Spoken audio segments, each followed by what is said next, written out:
El petróleo se desploma y hay muchos factores que considerar, pero yo creo que convendría mirar hacia atrás y ver la historia y qué es lo que ha ocurrido. El petróleo lleva en tendencia bajista desde hace mucho tiempo. Los recortes de la OPEP no solamente no han hecho que el petróleo suba como les gustaría a los productores, sino que además han llevado a una pérdida de cuota de mercado muy importante. No es un factor irrelevante. Fijaos en este gráfico que muestra cómo cada vez que la OPEP ha tomado decisiones de intervención en el mercado, su cuota de mercado se ha caído de manera muy importante, se ha desplomado. Se ha desplomado, ¿por qué? Porque lo que ha ocurrido es que el mercado reacciona rápidamente. ¿De qué manera? Acelerando sustitución, acelerando diversificación, acelerando la capacidad de otros productores para que no tenga una dependencia el mercado del petróleo de la OPEP, que se ha quedado en aproximadamente un 30% del mercado total. Esto es importante entenderlo, ¿por qué? Porque esta bajada que estamos viendo es no solamente continuada, sino que además ha ocurrido en un periodo en el que todavía China crecía de manera importante, en el que el mundo vivía grandes estímulos, tanto monetarios como fiscales, y en el que el crecimiento de la demanda era bastante positivo.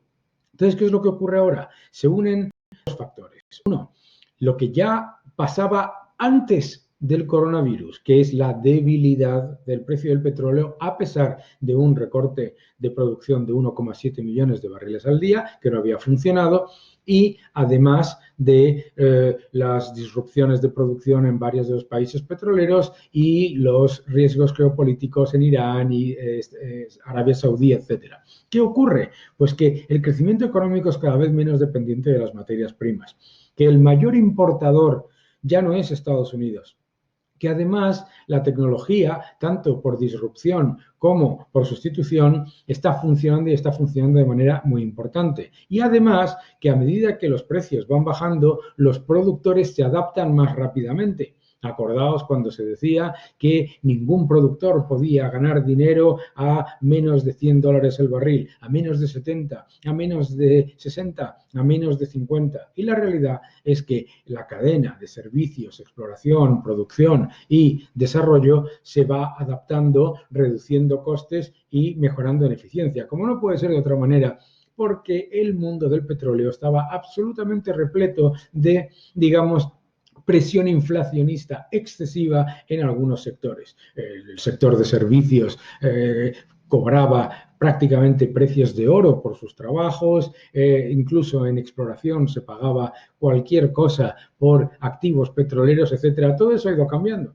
Todo eso cambiando en un entorno de impresión de moneda, de aumento masivo de los balances de los bancos centrales, de bajadas de tipos de interés y de crecimiento razonable de las economías.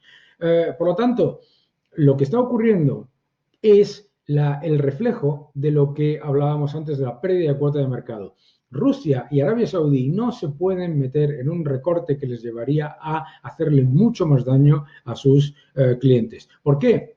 Es bien sencillo. Si en un entorno en el que el mundo está descontando una recesión o un riesgo de desaceleración profundo por el impacto del coronavirus, tú generas un problema mayor forzando que los precios del petróleo se disparen de manera artificial, creas un mayor problema a medio plazo en la economía. Es decir, puedes añadir a un riesgo de desaceleración un riesgo de crisis. No es que no haya pasado en el pasado, pero adicionalmente Rusia iba a tener que cargar con la mayoría del recorte en un entorno en el que ni Irán ni Irak están participando de esos recortes. En cualquier caso, la OPEP más sus nuevos aliados no suponían más del 40% de la producción del mundo. Por lo tanto, ¿de qué estamos hablando? Estamos hablando de un cambio fundamental y sobre todo de un cambio ya estructural en el sector del petróleo, en el que por supuesto hay dientes de sierra, etcétera, pero en el que poco a poco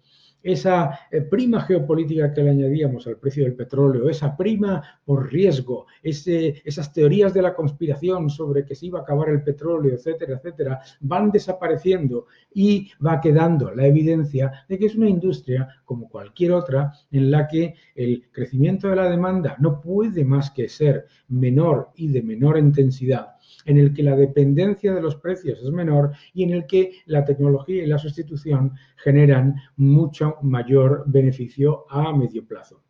Rusia ha hecho muy bien no participando de un recorte que hubiera sido contraproducente, innecesario y además que hubiera funcionado prácticamente como un boomerang en contra de sus propios intereses y los intereses de cualquiera que esté en el sector. La energía tiene que ser siempre orientada a la eficiencia. El mundo de la industria energética no puede estar orientado a esperar que los precios suban para financiar enormes subvenciones innecesarias y enorme gasto político para cuestiones que no tienen absolutamente nada que ver con el precio del petróleo o con el sector petrolero. La inmensa mayoría de lo que gastan los países petroleros no es para mantener o controlar su producción, sino para sostener unos estados y unos niveles de subvenciones completamente desproporcionados. Una nueva oportunidad para mejorar en eficiencia, para mejorar en calidad de suministro y sobre todo, para aprender de los errores del pasado. Un abrazo muy fuerte.